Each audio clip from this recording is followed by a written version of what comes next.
Movie start होती है और हम कुछ फ्रेंड्स को देखते हैं जो रात के वक्त एक बीच पर पार्टी कर रहे होते हैं। कुछ सिंगिंग कर रहे होते हैं, कुछ डांस कर रहे होते हैं और कुछ गेम्स खेलने में मसरूफ होते हैं। अब यहाँ उन्हें एक अजीब सी चीज मिलती है जिसका वो सभी मजाक उड़ाते हैं और इसके बाद वो उसे तोड़ते भी हैं, लेकिन उन्हें नहीं पता था कि इसके अंदर क्या चीज है। अब खूब एंजॉय करने के बाद वो लोग थक जाते हैं और फिर अपनी अपनी गाड़ियों में वहाँ ही सो जाते हैं। अब सुबह होते ही वो सब एक एक करके जागने लगते हैं। इनमें से एक लड़की जिसका नाम मार्शा था, उसकी उठते ही तबीयत खराब होने लगती है और उसे वॉमिटिंग भी आ रही थी। ये देखकर बाकी सब सोचते हैं कि शायद ये रात की वजह से है। अब इनकी एक दोस्त की नजर एक परिंदे पर पड़ती है जो आकर सैंड पर बैठता है और देखते ही देखते सैंड उसे अंदर ले जाती है, जैसे कोई चीज खींच कर उसे अंदर ले गई हो। अब वो डर जाती है और भागते हुए अपनी फ्रेंड मार्शा से कहती है कि वो सैंड पर पाँव न रखे, लेकिन अब देर हो चुकी थी। उसके बताने से पहले ही मार्शा सैंड पर अपना पाँव रख चुकी थी और उसका पाँव भी सैंड में अंदर जाने लगता है। अब मार्शा अपने हाथों से अपने पाँव को खींचकर बाहर निकालने की कोशिश करती है, लेकिन उसका पाँव सैंड से चिपक गया था। इसके बाद मार्शा चिल्लाते हुए मदद मांगती है, लेकिन सभी लोग डर गए थे और कोई भी उसकी मदद के लिए तैयार नहीं था। अब गाड़ी में बैठा उसका एक दोस्त उसकी मदद के लिए जाने लगता है, लेकिन सभी उसे रोकते हैं, लेकिन वो किसी की नहीं सुनता और गाड़ी से नीचे छलांग लगा देता है। अब नीचे उसके पाँव सैंड के साथ चिपक जाते हैं और वो मुंह के बल नीचे गिर जाता है। इसी वजह से अब उसकी पूरी बॉडी सैंड के साथ स्टिक हो जाती है। वो अपने आप को आजाद कराने की बहुत कोशिश करता है, लेकिन सैंड ने उसे इतनी मजबूती से जकड़ा हुआ था कि उसकी स्किन भी उतरने लगती है। ये देखकर उसके दोस्त गाड़ी स्टार्ट करने लगते हैं ताकि वो उसे बचा सकें, लेकिन बहुत कोशिशों के बावजूद भी उनकी गाड़ी स्टार्ट नहीं होती। अब ऊपर खड़ा उसका एक और दोस्त उसकी तरफ रस्सी फेंकता है, लेकिन उसका भी कोई फायदा नहीं होता। देखते ही देखते आहिस्ता आहिस्ता वो सैंड उसे पूरा अंदर ले जाती है।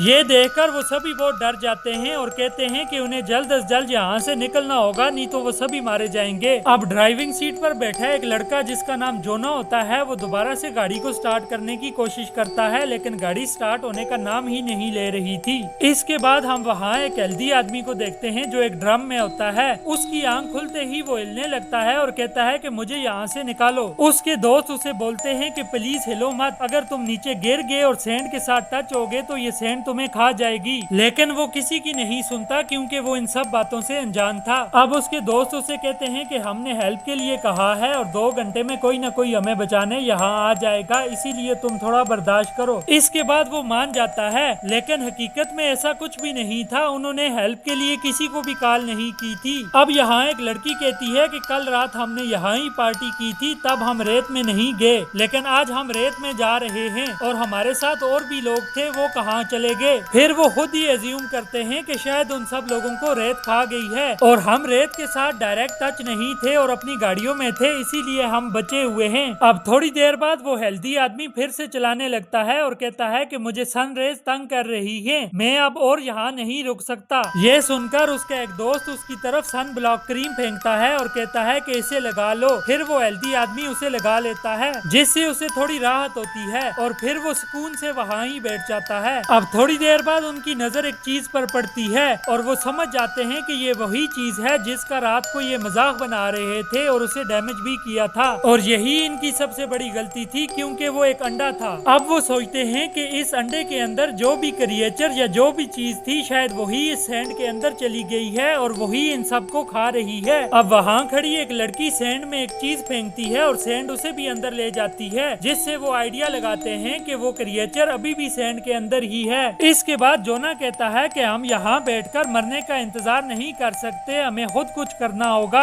अब वो वहाँ से एक स्केटबोर्ड उठाता है और उसको सैंड पर फेंककर उसके जरिए चलते हुए टेबल तक जाने लगता है, और जो ही वो टेबल पर पहुँचने वाला होता है, वो स्केटबोर्ड पीछे की तरफ फिसल जाता है, जिससे जोना वहाँ ही अटक जाता है। अब ऐसे जोना की बॉडी सैंड के करीब होने की वजह से सैंड से एक चीज निकलती है और वो उसके पेट के साथ चिपकने लगती है, लेकिन जोना हार नहीं मानता और हिम्मत करके उस टेबल पर चढ़ जाता है। इस टेबल पर एक बैग था जिसमें कुछ खाने पीने की चीजें थी। यहाँ उसे एक केला भी मिलता है जिसे वो खाने लगता है। इसी दौरान जब उसकी नजर अपने पेट पर पड़ती है तो वो देखता है कि उसके पेट पर बहुत सारे जख्म हैं जो उसी क्रिएचर ने किए थे जो इस सैंड में रहता है। ये देखकर उसके दोस्त घबरा जाते हैं, लेकिन जोना कहता है कि मैं बिल्कुल ठीक हूँ, आप लोग अपने बारे में सोचो। अब जोना बैग से निकालकर उनकी तरफ ड्रिंक्स फेंकने लगता है ताकि वो अपनी प्यास बुझा सकें। इसके बाद जोना की तबीयत मजीद बिगड़ने लगती है और उसके जख्मों से खून भी आने लगता है। फिर वो वहाँ ही टेबल पर लेट जाता है।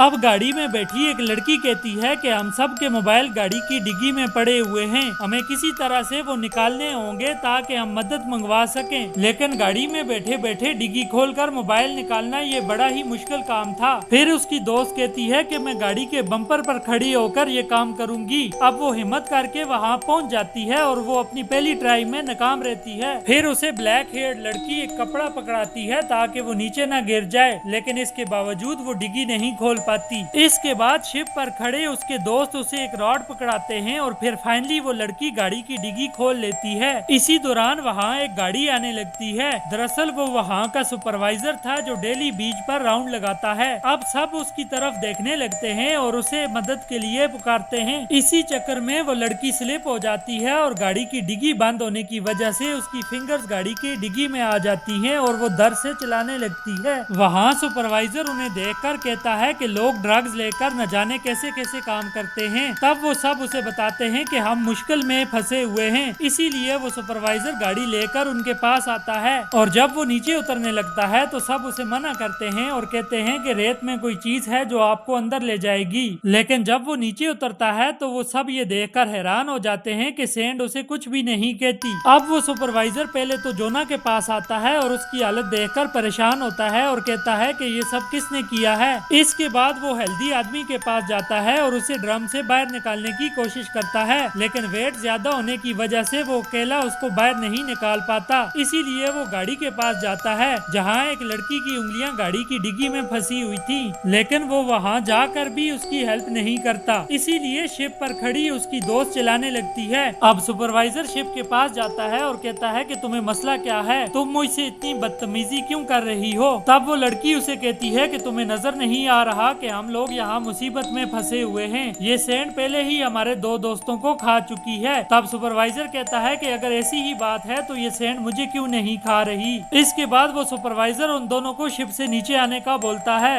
लेकिन वो दोनों नीचे नहीं आना चाहते थे क्योंकि उन्हें सैंड के अंदर अपनी मौत दिखाई दे रही थी। फिर वो सुपरवाइजर अपनी गन निकाल लेता है, लेकिन गन निकालते वक्त उसकी चाबी सैंड पर गिर जाती है। ये देखकर सब उसे कहते हैं कि कीज को सैंड से ना उठाना, लेकिन वो किसी की नहीं सुनता और जो ही वो कीज को उठाने लगता है सैंड उसके हाथ को भी स्टिक कर लेती है। तब वो सुपरवाइजर अपने पॉकेट से स्प्रे निकालकर अपने हाथ पर स्प्रे करता है, लेकिन तब तक बहुत देर हो जाती है। वो क्रिएचर उसका आधा बाजू अपने साथ ले जाता है। ये देखकर वो जोर जोर से चिल्लाने लगता है। अब शिप पर खड़ी लड़की नीचे आती है और वो स्प्रे की बोतल को उठा लेती है, ये सोचते हुए कि शायद ये स्प्रे क्रिएचर के साथ लड़ने में हेल्प करे। अब देखते ही देखते वो सैंड सुपरवाइजर को अपने अंदर ले जाती है और वो भी मारा जाता है। इसके बाद वो सब आपस में डिस्कस करते हैं कि सैंड ने उस सुपरवाइजर को इसलिए कुछ नहीं कहा क्योंकि उसके जूते मजबूत थे और उनके नीचे फाइबर लगा हुआ था। इसीलिए अब शिप पर खड़ा लड़का कहता है कि वो लोग अपने पाँव के नीचे टॉवल बांधकर यहाँ से बड़ी आसानी से निकल सकते हैं। फिर वो गाड़ी में खड़ी ब्लैक हेयर लड़की को बोलता है कि वो मेरी तरफ टॉवल फेंके और जो ही वो लड़की उसकी तरफ टॉवल फेंकती है तो वो उसे कैच करने के चक्कर में नीचे गिर जाता है और नीचे आते ही वो सैंड के साथ स्टिक हो जाता है। अब सैंड से रूट्स जैसी कोई चीज बाहर आने लगती है जो उसे जकड़ कर उसका खून पीने लगती है और फिर देखते ही देखते सैंड उसे भी अंदर ले जाती है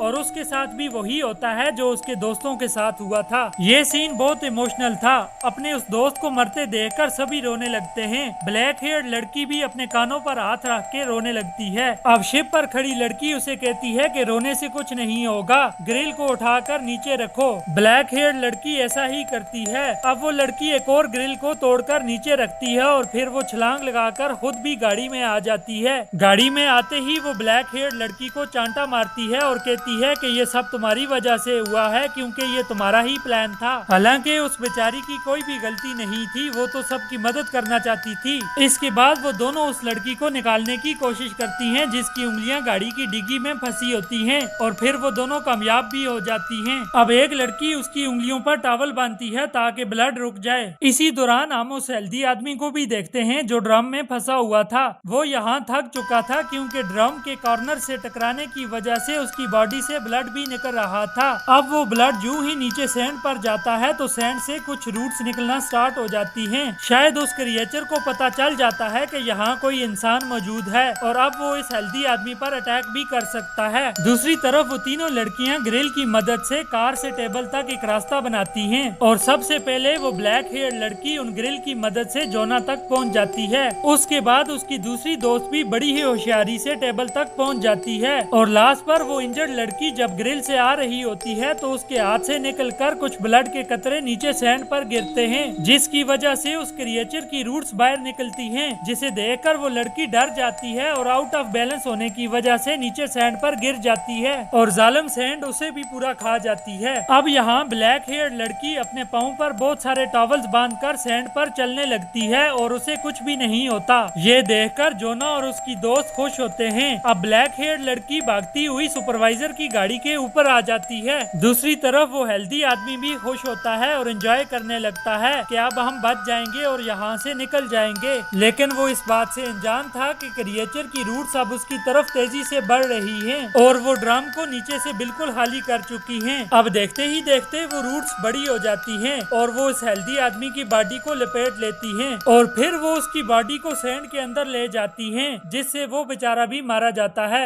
अब हम देखते हैं कि ये क्रिएचर बड़ा हो चुका था क्योंकि इसने इतने लोगों के ब्लड को पी लिया था और उन्हें खा भी लिया था। अब उस क्रिएचर की रूट्स भी बहुत स्ट्रॉन्ग और बहुत बड़ी हो चुकी थी, इसीलिए अब वो क्रिएचर सुपरवाइजर की गाड़ी के पास आता है और उसे जोर जोर से हिलाने लगता है, जिससे वो ब्लैक हेयर लड़की गाड़ी पर गिर जाती है और उसका सर जोर से टकराने से वो बेहोश हो जाती है। अब यहाँ जोना की फ्रेंड अकेली रह जाती है और वो बहुत परेशान होती है क्योंकि जोना जख्मी था और ब्लैक हेयर लड़की बेहोश, इसीलिए वो वहाँ टेबल पर ही रुकने का फैसला करती है। अब देखते ही देखते यहाँ रात हो जाती है। रात होते ही ब्लैक हेयर लड़की को होश आता है और फिर वो गाड़ी से एयर टब निकालकर रेत पर बिछाती है, जिस पर चलते हुए जोना की फ्रेंड उसे लेकर गाड़ी की तरफ आने लगती है। ब्लैक हेयर लड़की और जोना गाड़ी के अंदर चले जाते हैं, लेकिन जब जोना की फ्रेंड अंदर जाने लगती है तो वो क्रिएचर गाड़ी के दरवाजे को बंद कर देता है। यहाँ हम क्रिएचर का अलग ही रूप देखते हैं क्योंकि उस क्रिएचर की रूट्स बड़े होने के साथ साथ ग्लो भी कर रही थी और उनमें से ब्लू कलर की लाइट भी निकल रही थी। जोना की फ्रेंड हिम्मत नहीं आती और वो किसी तरह से गाड़ी के ऊपर चढ़ जाती है। अब ऊपर आकर वो देखती है कि वहाँ गैसोलीन का एक कैन पड़ा हुआ है। जो ही वो उसको उठाने लगती है तो वो क्रिएचर उस कैन को पकड़ लेता है। अब ये लड़की वहाँ से एक और गैसोलीन का कैन उठाती है और फिर वो उसे गाड़ी के चारों साइड पर छिड़क देती है। इसी दौरान वो ऑयल उस क्रिएचर की रूट्स पर भी गिर जाता है। इसके बाद वो उसे आग लगा देती है और इससे उस क्रिएचर की रूट्स को भी आग लग जाती है और वो तड़पने लगता है। अब मौका देखते ही वो लड़की गाड़ी के अंदर आती है और दरवाजा बंद करने लगती है, लेकिन वो क्रिएचर एक दफा फिर से दरवाजे को पकड़ लेता है, लेकिन शायद जलने की वजह से उस क्रिएचर की ताकत कम होने लगती है और आहिस्ता आहिस्ता वो खुद ही सैंड के अंदर चला जाता है। अब रात काफी होने की वजह से ये लोग थके होते हैं और डरे होते हैं, इसीलिए वो तीनों वहाँ ही सो जाते हैं। फिर सुबह होते ही वहाँ एक आदमी आकर गाड़ी के विंडो पर नॉक करता है, जो देखने में एक पुलिस वाला लग रहा था। इसके बाद जोना की फ्रेंड दरवाजा खोलकर जो ही सैंड पर पाँव रखती है तो उसके पाँव सैंड के साथ स्टिक नहीं होते।